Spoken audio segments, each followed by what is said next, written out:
আসসালামু আলাইকুম ওয়া রাহমাতুল্লাহি ওয়া বারাকাতুহু। ইন্নাল হামদালিল্লাহ নাহমাদুহু ওয়া নুসাল্লি আলা রাসূলিহিল কারীম, আম্মা বা'দ। আল্লাহ পাকের নিকট লাখো কোটি শুকরিয়া যে মহান আল্লাহ তাআলা আমাদেরকে পবিত্র শুক্রবার জুমার নামাজ আদায় করার জন্য মসজিদে আসার মতো তৌফিক দান করেছেন। এই জন্য মহান আল্লাহর নিকট শুকরিয়া আদায় করি, আলহামদুলিল্লাহ। আমরা গত শুক্রবারে আলোচনা করেছিলাম দাজ্জালের ফিতনা সম্পর্কে। আসলে দাজ্জাল যখন পৃথিবীতে আগমন ঘটবে সেটা হবে পৃথিবীর শেষ সময়, পৃথিবীর ধ্বংসের সন্নিকটে, কিয়ামতের সন্নিকটে। আমরা গত 2 সপ্তাহে সেই দাজ্জালের ফিতনা সম্পর্কে আলোচনা করেছি এবং কিয়ামত সংঘটিত হবে সেই পর্যন্ত গত সপ্তাহে আলোচনা হয়েছে। আজকে আলোচনার বিষয় নির্ধারণ করেছি হাসর। এটা একটি ধারাবাহিক আলোচনা যেটা আমরা সফর মাসে শুরু করেছি। আজকে সফর মাসের 3য় শুক্রবার। প্রথম 2 শুক্রবারে যে আলোচনা হয়েছে তার পরবর্তী অংশ হচ্ছে আজকের আলোচনা। যারা গত 2 সপ্তাহের আলোচনা শুনেছেন তাদের জন্য এই আলোচনাটা ধারাবাহিকভাবে বুঝতে সহজ হবে। তো আজকে সফর মাসের 3য় শুক্রবার 16 তারিখ। আমরা যে বিষয় নির্ধারণ করছি হাসর। হাসর অর্থ হচ্ছে একত্রিত হওয়া, জড়ো হওয়া। তবে হাসরের বিভিন্ন নামকরণ করা হয়েছে। আমরা কোরআন এবং হাদিস থেকে এই হাসরের বিভিন্ন নাম জানতে পেরেছি। ইয়ামুল হিসাব, হিসাবের দিন। ইয়ামুল জাজা, প্রতিদান দিবস। ইয়ামুল মিয়াদ, প্রতিশ্রুতি দিবস। ইয়ামুল জামি, একত্রিত হওয়ার দিবস। ইয়ামুল মাহশার, সমবেত হওয়ার দিবস। তাহলে এই হাসরের অনেকগুলো নাম হয়েছে। এই দিন হিসাব করা হবে, যারা নেককার বান্দা তাদের প্রতিদান দেওয়া হবে। নেককার বান্দাদের যে প্রতিশ্রুতি দেওয়া হয়েছিল সেই ফয়সালা হবে। সমস্ত মানুষ একত্রিত হবে, মহাসমাবেশ। ইয়ামুল মাহশার, এই সেই হাসর। পবিত্র কোরআনে সূরা জুমারের 68 নম্বর আয়াতে আল্লাহ তাআলা বলেন, আর সিংহায় ফুঁক দেওয়া হবে, ফলে আল্লাহ যাদের ইচ্ছা করলো তাদের ছাড়া আসমান সমূহে যারা আছে এবং পৃথিবীতে যারা আছে সকলে বেহুশ হয়ে পড়বে। তারপর আবার সিংহায় ফুঁক দেওয়া হবে, তখন তারা দাঁড়িয়ে তাকাতে থাকবে। তাহলে সূরা জুমারে আল্লাহ তাআলা বলে দিলেন সেই ভয়াবহ দিন যেদিন সিংহায় ফুঁক দেওয়া হবে, আল্লাহ যাদের ইচ্ছা করবেন আসমান সমূহে যারা আছে এবং পৃথিবীতে যারা আছে সকলেই বেহুশ হয়ে যাবে, কারো হুঁশ থাকবে না। তারপর আবার সিংহায় ফুঁক দেওয়া হবে, তখন তারা দাঁড়িয়ে তাকাতে থাকবে। আল্লাহ তাআলা সূরা কাহাফের 8 নম্বর আয়াতে বলেন, আর আমি জমিনের উপরিভাগকে বিচার দিবসে উদ্ভিদ শূন্য মাটিতে পরিণত করে দেব। সেই হাসরের ময়দানে কোনো গাছপালা থাকবে না, কঠোর রৌদ্র থাকবে, সূর্যের তীব্রতা থাকবে অনেক বেশি। দেখেন, এই যে এখন আমাদের ক্ষেতের কাজ শুরু হয়ে গেছে, আমরা ধান খেতে কাজ করতেছি। রৌদ্রের মধ্যে কাজ করা কতটা কঠিন। যারা এই যে ক্ষেতের মধ্যে কাজ করতেছে, রাস্তার ধারে কাজ করতেছে, প্রখর রৌদ্র, খুবই কিন্তু কঠিন। তো আমাদের দেশে রৌদ্রে কাজ করা যতটা কঠিন, এর চেয়েও বেশি কঠিন হচ্ছে আরব দেশগুলোতে। আরব দেশগুলোতে না গেলে বুঝতে পারবেন না রৌদ্রের তাপ কিরকম, রোদ কি অবস্থা, কি গরম। সেখানে যে একটা গাছের ছায়া থাকে, মনে হয় যে আমি জান্নাত পেয়ে গেলাম, এরকম অবস্থা। তো সেই হাসরের ময়দানে সারা পৃথিবী ময়দানটা হবে গাছ শূন্য, কোনো গাছ থাকবে না। প্রখর রৌদ্রের তীব্রতায় মানুষ কোনো গাছের ছায়ায় দাঁড়াতে পারবে না। আল্লাহ রাসূল সাল্লাল্লাহু আলাইহি সাল্লাম বলেন, কিয়ামতের দিন মানব জাতিকে লাল শ্বেত মিশ্রিত এমন এক সমতল ভূমিতে একত্রিত করা হবে যেন তা পরিচ্ছন্ন একটা আটার রুটির মতো। এই জমিনে কারো বাড়ি ঘর বা অন্য কিছু চিহ্ন থাকবে না। এটা সহিহ বুখারী এবং মুসলিমের একটা হাদিস, দুইটা বিশুদ্ধ গ্রন্থে হাদিসটা আসছে। আমরা যখন আটার রুটি বানাই একদম প্লেন থাকে, কালারটা কিছু থাকে কিছুটা লালচে সাদা। এখন বর্তমানে আমরা যে আটা কিনি সাদা একবারে, কিন্তু যেই আটাটা আমরা ছাল সহ গুঁড়া করা ওটা কিন্তু লালচে থাকে। এখন বাজার আবার লাল আটাও পাওয়া যায়, মানে এটা ছাল সহ। আর যেটা ছালটা ফেলাই দিয়ে আটাটা গুঁড়া করে ওটা সাদা থাকে। কিন্তু আসল আটা যেটা যেটা গম গম ভাঙলে সরাসরি যে আটাটা হয় সেটা লালচে হবে। এরকম হাসরের মাটিটাও হবে লালচে। আমরা যখন রুটি বানাই রুটিটা প্লেন থাকে, কোনো উঁচা নিচা থাকে না। ঠিক একই রকম হাসরের ময়দানটা একদম সমতল থাকবে, উঁচা নিচা পাহাড় পর্বত ঘর বাড়ি জঙ্গল কিছুই থাকবে না। এই হাসর সম্পর্কে সূরা তহার 106 এবং 7 নম্বর আয়াতে আল্লাহ তাআলা বলেন, বিচার দিবসে আল্লাহ জমিনকে এমন সমতল ধূসর আল্লাহ তাআলা জমিনকে এমন সমতল ধূসর মসৃণ ময়দানে পরিণত করবেন যে তুমি তাতে কোনো উচ্চতা বা বক্রতা দেখতে পাবে না। তাহলে এমন ময়দান কোথাও বাঁকাও থাকবে না, কোথাও উঁচু থাকবে না।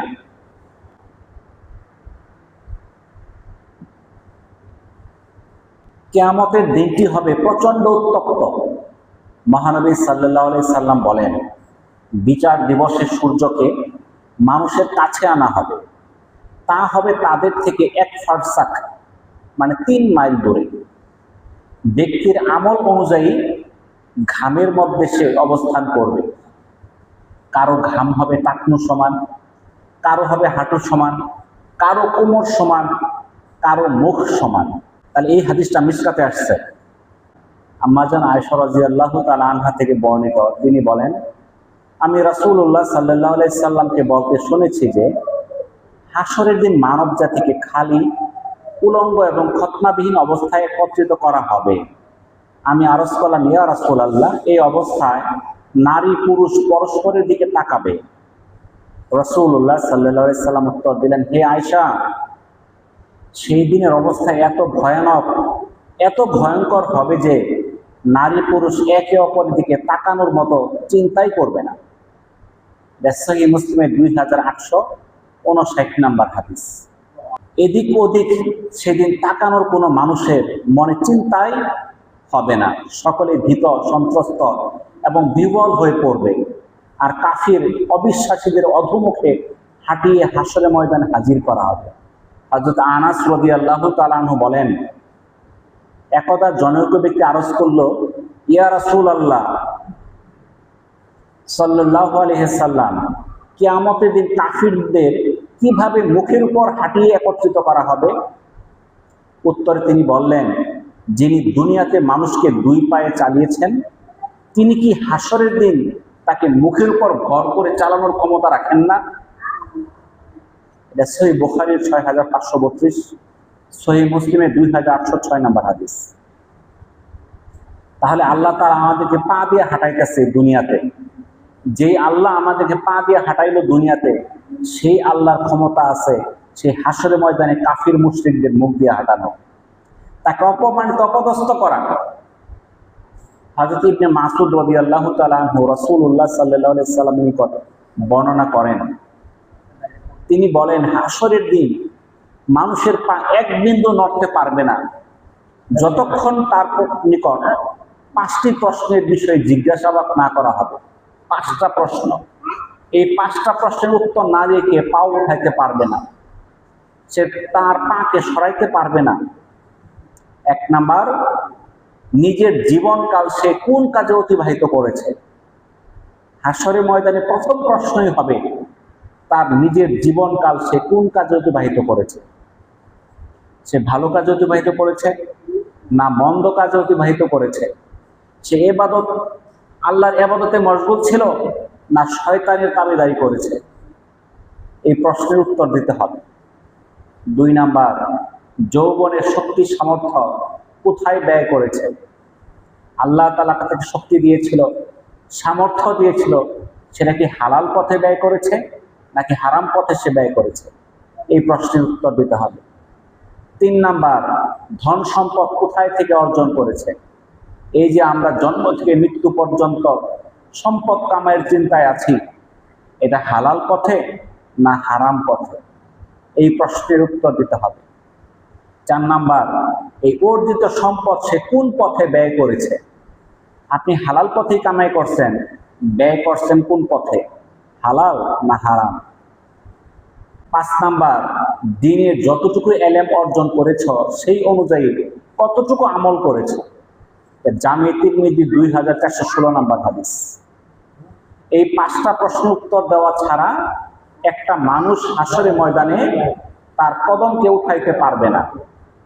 তাহলে কি এই 5টা প্রশ্ন উত্তর কি দিতে পারবেন? চিন্তা করে দেখেন, আমরা যে চলতেছি আমাদের এই 5টা প্রশ্ন উত্তর দিতে হবে, না দিয়ে আমরা পা উঠাইতে পারবো না।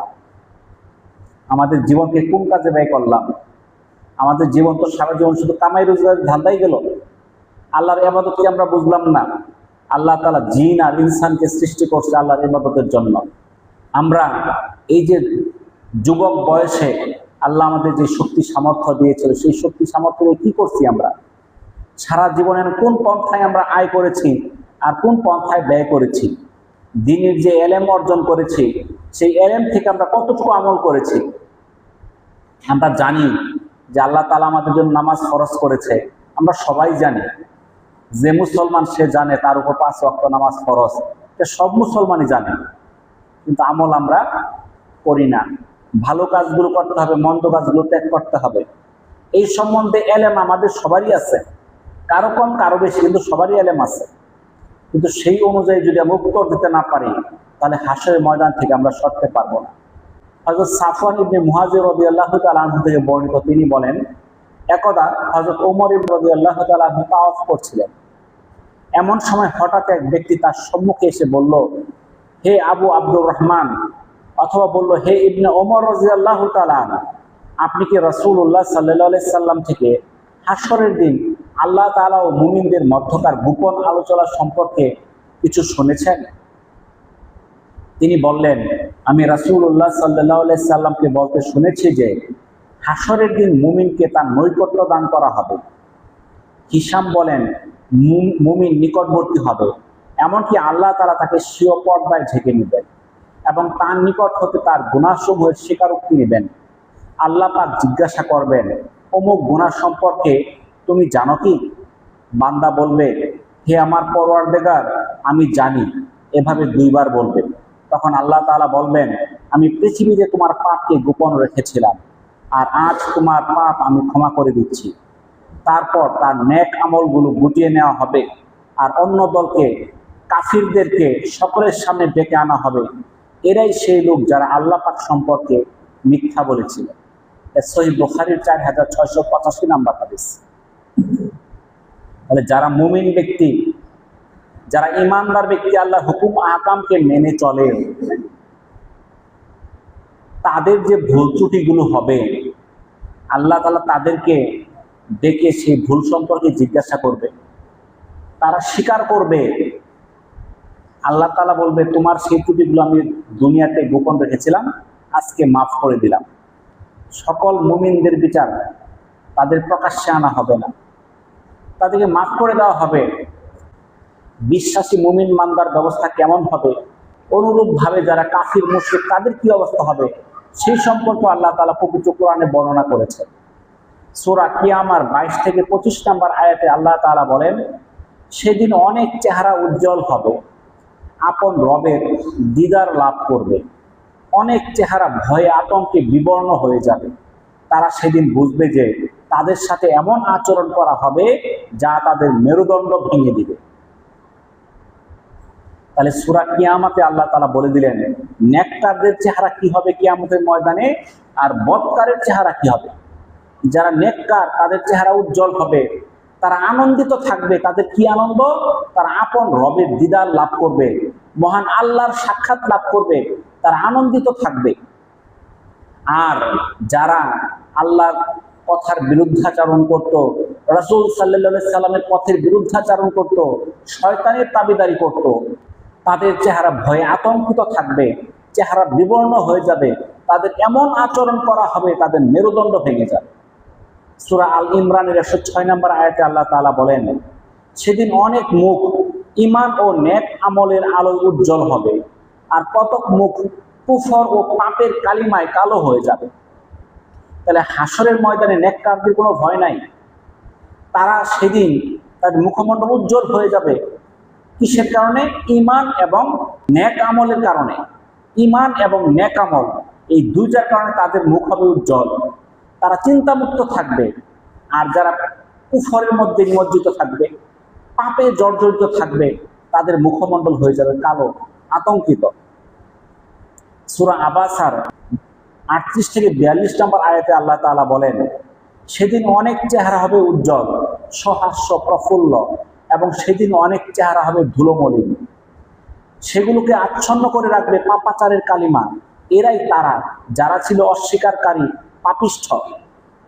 তাহলে নেককারদের চিন্তা নাই, আল্লাহ তাআলা বারবার পবিত্র কোরআনে ঘোষণা দিয়ে দিচ্ছেন তাদের চেহারা হবে উজ্জ্বল, সহাস্য, প্রফুল্ল। কিন্তু কারো কারো চেহারা হবে ধুলোমলিন, তারা আতঙ্কিত থাকবে। তারা কারা? অস্বীকারী, পাপিষ্ঠ।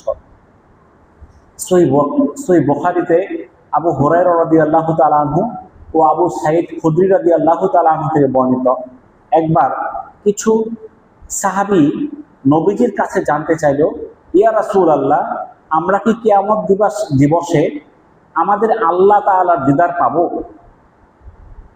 নবীজি সাল্লাল্লাহু আলাইহি সাল্লাম বললেন, মেঘমুক্ত আকাশে সূর্য বা পূর্ণিমার চাঁদ দেখতে কি তোমাদের কষ্ট হয়? তারা বললেন, জি না। রাসূল সাল্লাল্লাহু আলাইহি সাল্লাম বললেন, সেদিন এভাবে তোমাদের প্রভুর দিদার লাভ করবে, যেরকম ভাবে মেঘমুক্ত আকাশে চন্দ্র সূর্যকে দেখো। সহিহ বুখারীর 806 এবং 4581 নম্বর হাদিস। মেঘমুক্ত আকাশে চাঁদ সূর্য দেখতে কোনো সমস্যা হয়? হয় না। এরকম যারা নেককার বান্দা, তারা সেই দিন আল্লাহ তাআলার সাক্ষাৎ লাভ করবে, আল্লাহ তাআলাকে নিজ চোখে দেখবে। সহিহ বুখারী এবং সহিহ মুসলিমে জারির রাদিয়াল্লাহু তাআলা আনহু থেকে বর্ণিত হাদিস। নবীজি এক পূর্ণিমা রাতে চাঁদের দিকে তাকিয়ে উপস্থিত সাহাবীগণকে জিজ্ঞাসা করলেন, তোমরা এই পূর্ণিমার চাঁদটি যেভাবে দেখছো, তোমরা তোমার প্রভুকেও এমনই ভাবে দেখতে পাবে। আল্লাহ রাসূল বললেন, এই নিয়ামত লাভের সহায়ক হিসেবে তোমরা একটু কাজ করতে পারো। সহিহ বুখারীর 554 নম্বর হাদিস। সূর্যাস্তের আগের নামাজ কোনটা? সূর্যোদয়ের আগের নামাজ কোনটা? ফজর। আর সূর্যাস্তের আগের নামাজ কোনটা? আসর। তাহলে আল্লাহ তাআলা দিদার লাভের উপায় হলো ফজর আর আসর কোনো ক্রমেই যেন ছুটে না যায়। হযরত রাসূল করিম সাল্লাল্লাহু আলাইহি সাল্লাম ইরশাদ করেন, কিয়ামতের দিন আমি হব সমস্ত নবী রাসূলের ইমাম, আমি হব সুপারিশকারী, এতে আমার কোনো গর্ব নেই। সুনানে তিরমিজির হাদিস। সহিহ বুখারীতে বর্ণিত আছে, রাসূল করিম সাল্লাল্লাহু আলাইহি সাল্লাম ইরশাদ করেন, কিয়ামতের দিন হাসরবাসীরা বিক্ষিপ্তভাবে ছুটোছুটি করবে, একজন অন্য জনের নিকট যাবে। অতঃপর তারা হযরত আদম আলাইহিস সালাম নিকট এসে বলবে, আপনি রবের নিকট আমাদের জন্য সুপারিশ করুন। তখন তিনি বলবেন, আমি এই কাজের উপযুক্ত নই। তোমরা এই ব্যাপারে হযরত ইব্রাহিম আলাইহিস সালামের নিকট যেতে পারো, কেননা তিনি হচ্ছেন পরম করুণাময় আল্লাহর খলিল। সুতরাং তারা হযরত ইব্রাহিম আলাইহিস সালামের নিকট এসে সুপারিশ প্রার্থনা করবে। তিনি বলবেন, আমিও এই কাজের সক্ষম নই। সুপারিশের জন্য তোমরা হযরত মূসা আলাইহিস সালামের নিকট যাও, কেননা তিনি আল্লাহর সাথে কথা বলেছিলেন। অতঃপর তারা মূসা আলাইহিস সালামের নিকট যাবে এবং সুপারিশ প্রার্থনা করবে। তিনি বলবেন, আমিও সক্ষম নই, তবে তোমরা হযরত ঈসা আলাইহিস সালামের নিকট যেতে পারো, কেননা তিনি হচ্ছেন রূহুল্লাহ। তখন তারা ঈসা আলাইহিস সালামের নিকট আসবে এবং সুপারিশ প্রার্থনা করবে। তিনিও বলবেন, আমি এই ব্যাপারে সক্ষম নই, তবে তোমাদের হযরত সাইয়্যিদুনা মুহাম্মাদুর রাসূলুল্লাহ সাল্লাল্লাহু আলাইহি সাল্লামের নিকট যাওয়া উচিত। তখন তারা আমার নিকট আসবে আর আমি তাদের আশ্বস্ত করে বলবো, আমি এই ব্যাপারে সক্ষম। তখন আমি আমার প্রতিপালকের নিকট অনুমতি প্রার্থনা করব। সহিহ বুখারী 4712 এবং 7510 নম্বর হাদিস। প্রথম নবী আদম আলাইহিস সালাম, ইব্রাহিম আলাইহিস সালাম, মূসা আলাইহিস সালাম, ঈসা আলাইহিস সালাম, সকলের কাছে মানুষ যাবে, কেউ সুপারিশ করতে পারবেন না। আমরা কত সৌভাগ্যবান, আমাদের নবী হযরত মুহাম্মদ সাল্লাল্লাহু আলাইহি সাল্লাম, তিনি আমাদের জন্য আল্লাহর কাছে ক্ষমা প্রার্থনা করবেন, আমাদের জন্য সুপারিশ করবেন। রাসূল করিম সাল্লাল্লাহু আলাইহি সাল্লাম ইরশাদ করেন, কিয়ামতের দিন 3 শ্রেণীর লোক সুপারিশ করবে। এক, নবী রাসূলগণ। প্রথম কারা? নবী রাসূলগণ। 2 নাম্বার উলামায়ে কেরাম। 3 নাম্বার শহীদগণ। মিশকাতে 5370 নাম্বার হাদিস। যে ব্যক্তি কোরআন তেলাওয়াত করে, কোরআনকে সমুন্নত রাখে, আর এর মধ্যে বর্ণিত হালালকে হালাল, হারামকে হারাম জানে, আল্লাহ তাকে জান্নাতে প্রবেশ করাবেন এবং তার পরিবারস্থ লোকদের মধ্য থেকে এমন 10 জন ব্যক্তি সম্পর্কে তার সুপারিশ কবুল করবেন যার জন্য জাহান্নাম ওয়াজিব হয়েছে। এটা মুসনাদে আহমদের একটা হাদিস। এই হাদিসটা আমরা অনেকেই জানি। যার সন্তান হাফেজ হয়েছে, সে 10 জনকে সুপারিশ করে জান্নাতে নিয়ে যাবে। যাদের জন্য জাহান্নাম ওয়াজিব হয়ে গেছিল, তাহলে সে তাকে যদি 10 জনের ক্ষমতা দেওয়া হয়, তাহলে বাপ মাকে তো নিবে, এতে তো সন্দেহ নাই। এই হাদিস সবাই জানি, কিন্তু আসলটুক জানি না। যে কোরআন তেলাওয়াত করে, কোরআনকে সমুন্নত রাখে, কোরআনের মধ্যে যেটা হালাল, হালালকে হালাল জানে, হারামকে হারাম জানে, আল্লাহ তাআলা ওই লোককে জান্নাতে প্রবেশ করাবেন। এবং ওই লোক এমন 10 জনের সুপারিশ করবে যাদের জন্য জাহান্নাম ওয়াজিব হয়ে গেছিল, ওদেরকে সুপারিশ করে জান্নাতে নিবে। আপনিও পারবেন সেটা করলে। আপনি দেখে দেখে পড়া হালালকে হালাল জানেন, হারামকে হারাম জানেন, সঠিকভাবে চলেন, আপনিও জান্নাতে যাবেন। আপনাকে ক্ষমতা দেওয়া হবে 10 জন ব্যক্তিকে সুপারিশ করে জান্নাতে নেওয়া। রোজা এবং কোরআনে কারিম, এই দুইটাই মানুষকে বান্দার জন্য সুপারিশ করবে। রোজা আরজ করবে, হে আল্লাহ, আমি তাকে দিনের বেলা খানা পিনা থেকে বিরত রেখেছি, কাজেই আমার সুপারিশ কবুল করুন। আর কোরআন মাজিদ বলবে, হে আল্লাহ, আমি তাকে রাতের বেলা আরামে নিদ্রা থেকে বিরত রেখেছি, কাজেই আমার সুপারিশ কবুল করুন। তখন তাদের উভয়ের সুপারিশ কবুল করা হবে। এটা মুসনাদ আহমদের একটা হাদিস। তাহলে কোরআনের সুপারিশ আল্লাহ তাআলা কবুল করবে, রোজার সুপারিশ আল্লাহ তাআলা কবুল করবে। সূরা মুলক, তাবারাকাল্লাযী বিয়াদিহিল মুলক, এই সূরাটা বান্দার জন্য সুপারিশ করবে। হাদিসে আছে, নিশ্চয়ই কোরআন মাজিদে 30 আয়াত বিশিষ্ট একটি সূরা আছে যা তার তেলাওয়াতকারীর জন্য সুপারিশ করবে, আর সেটা হচ্ছে সূরা মুলক। সুনানে আবু দাউদের হাদিস। যে সূরা মুলক নিয়মিত পড়বে, তার জন্য এই সূরা আল্লাহ তাআলার কাছে সুপারিশ করবে। তাহলে আমরা যদি সুপারিশ পাইতে চাই, এই সূরা খুব বেশি বড় না, আমরা দেখে দেখে পড়লেও কোনো সমস্যা নাই। দেখে দেখে পড়তে পারেন না, মোবাইল আছে, মোবাইলের মধ্যে ছেড়ে দিবেন, আপনার 5 মিনিট লাগবে, আপনি মনোযোগ সহকারে শুনবেন, মনোযোগ সহকারে আপনি পড়ার সব পাওয়া যাবেন। পবিত্র কোরআন একটা এমন একটা দামি জিনিস, যে পড়বে সেও সব পাবে, যে শুনবে সে আরো বেশি সব পাবে।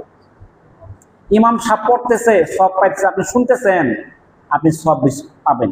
আল্লাহ তাআলা কোরআনে এত মর্যাদা, এটা শুনলেও লাভ, পড়লেও লাভ। তাহলে যারা পড়তে পারি না, আমরা শুনি, রেকর্ড শুনি, মোবাইলের মধ্যে আছে, গান শোনা বাদ দিয়া তেলাওয়াতটা শুনি একটু।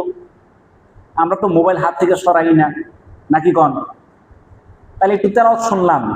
হযরত আনাস রাদিয়াল্লাহু তাআলা আনহু থেকে বর্ণিত, রাসূল করিম সাল্লাল্লাহু আলাইহি সাল্লাম ইরশাদ করেন, জাহান্নামীদের সারিবদ্ধভাবে দাঁড় করানো হবে, অতঃপর জান্নাতবাসীদের মধ্য থেকেও এক ব্যক্তি তাদের নিকট দিয়ে অতিক্রম করবে। ফলে জাহান্নামীদের এক ব্যক্তি তাকে বলবে, হে ব্যক্তি, আপনি কি আমাদেরকে চিনতে পারছেন না? আমি ওই ব্যক্তি যে তৃষ্ণার সময় আপনাকে পানি পান করিয়েছিলাম। তাদের মধ্য থেকে অন্য এক ব্যক্তি বলবে, আমি ওই ব্যক্তি যে ওযুর জন্য আপনাকে পানির পাত্র দিয়েছিলাম। ফলে তার জন্য সুপারিশ করা হবে, অতঃপর তাকে জান্নাতে প্রবেশ করানো হবে। এটা মিশকাত শরীফের 5364 নাম্বার হাদিস। জাহান্নামী লোক সারিবদ্ধভাবে দাঁড়ায় থাকবে, এর সামনে দিয়ে এক লোক যাবে জান্নাতি। যখন যাবে, ওই জাহান্নামীদের মধ্যে থেকে একজন বলবে, হে ব্যক্তি, আপনি আমাদের চিনতেছেন না? আমি ওই ব্যক্তি, আপনাকে ওযুর জন্য পানি দিয়েছিলাম, আপনার ওযুর পানির পাত্র দিয়েছিলাম। সে যদি কোনো উপকার করে থাকে সেটা বলবে, এবং বলবে, আমাদের জন্য সুপারিশ করুন। তখন আল্লাহ তাআলা ওই বান্দাকে ক্ষমতা দিবে তাকে সুপারিশ করার, এবং তাকেও মাফ করে দেওয়া হবে। এই জন্য কি করতে হবে? নেককারদের উপকার করতে হবে। যারা নেককার ব্যক্তি তাদের একটু খেদমত করবেন, বুঝছেন? যে অনেকে আপনারা হুজুর করে দাওয়াত করে খাওয়াই, ঠিক আছে না? এটা খাওয়ানো একটা উপকার, এছাড়াও কিন্তু আরো অনেক উপকার আছে। আপনি একটা মানুষ তার বিভিন্ন বিপদে আপনি সহযোগিতা করতে পারেন। এখানে আইসা যারা এই যে মসজিদের মধ্যে যে আমরা খেদমত করতে পারি, একটা পানির ব্যবস্থা করলাম, একটা টিউবওয়েলের ব্যবস্থা করলাম, বিভিন্ন ভাবে মানুষের খেদমত করতে পারি। যদি ওই লোকটা জান্নাতে যায়, তাহলে ওই লোকটা যখন আমার সামনে দিয়ে যাবে, তখন আমি তার কাছে যখন এই উপকারের কথাটা বলবো, তখন তার ওসিলায় আল্লাহ তাআলা আমাকেও জান্নাতে পাঠিয়ে দিবে। এই জন্য সবসময় নেক কাজ করার চেষ্টা করেন। নেক কাজ আপনি সব জায়গায় করতে পারবেন। আপনি যে কোনো জায়গায় নেক কাজ করার সুযোগ আছে। আপনি দেখবেন যদি মাথার মধ্যে চিন্তা থাকে, তাহলে নেক কাজ করা সম্ভব। এই নেক কাজ করতে টাকা লাগে না, পয়সাও লাগে না, একটু মন মানসিকতা থাকলেই হয়। টাকা দিয়েও নেক কাজ করা যায়, টাকা ছাড়াও করা যায়। আপনি মানুষকে ডাকেন, আপনি মসজিদে আসতেছেন, একজনকে ডাক দিয়ে নিয়ে আসলেন, এটাও একটা নেক কাজ। এমনও হইতে পারে আপনি যাকে দাওয়াত দিচ্ছেন, আপনার কথায় সেই লোক সারা জীবনের জন্য নামাজি হয়ে গেছে, কিন্তু আপনি পড়েন না।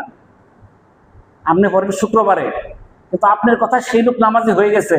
যদি কোনো কারণে ওই লোকের ঠিকানা জান্নাত হয়ে যায়, আর যদি আমার ঠিকানা জাহান্নাম হয়ে যায়, ওই লোক দিয়ে আমাকে দেখে, আমি যদি বলি ভাই তোমাকে তো আমি নামাজের দাওয়াত দিছিলাম, তখন তার কথা স্মরণ হইলে সেও আমার জন্য সুপারিশ করবে।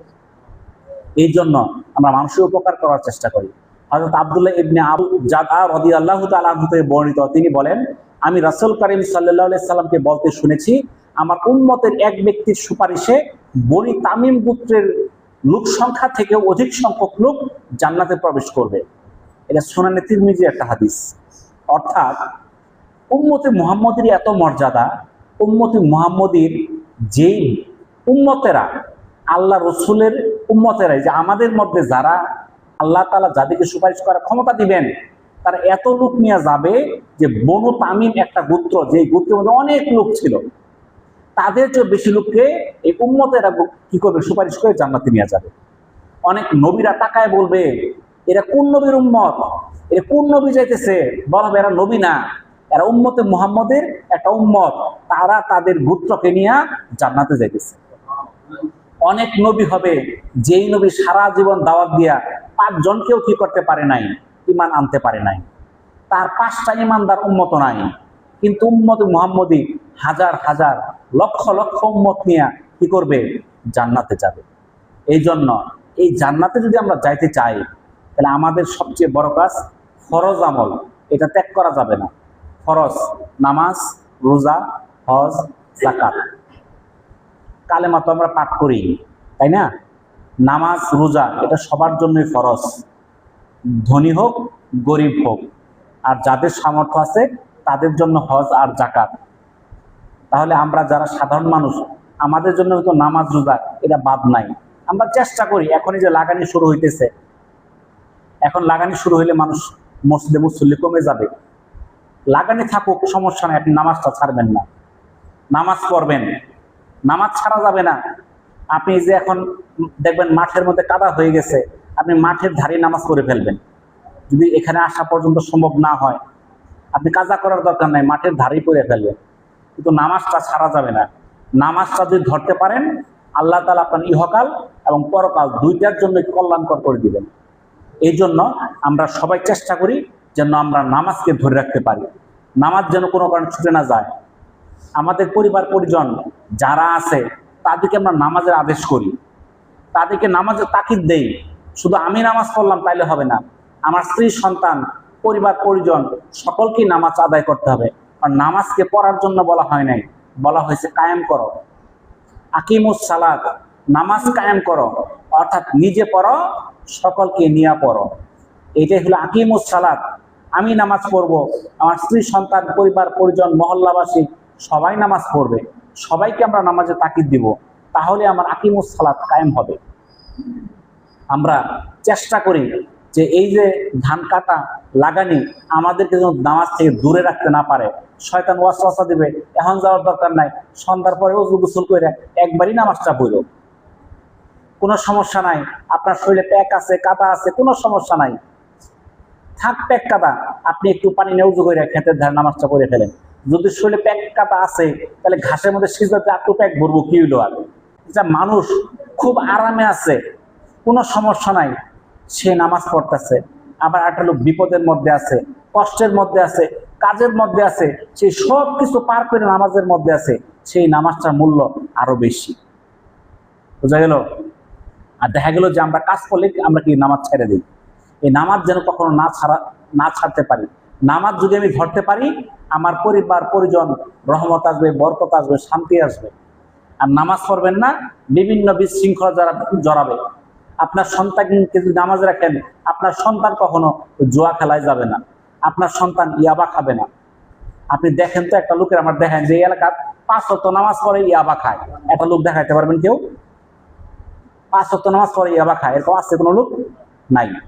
আপনার সন্তানকে নামাজ পড়ান, সে নেশার কাছে যাবে না, সে নেশার ধারে কাছেও যাবে না, সে জোয়ার মধ্যে থাকবে না। এখন জোয়ার জন্য মাঠে যাইতে না, মোবাইলের মধ্যে জোয়া খেলে। যে 5 ওয়াক্ত নামাজ পড়বে তার দ্বারা কখনো জোয়া খেলা হবে না। এই জন্য আপনার সন্তানকে, আপনার প্রয়োজন আপনার সন্তান যেন অমানুষ না হয়, আপনার সন্তান যেন জোয়া না খেলে, মাদকের মধ্যে না পড়ে, এই জন্য আপনার সন্তানকে নামাজে পাঠান।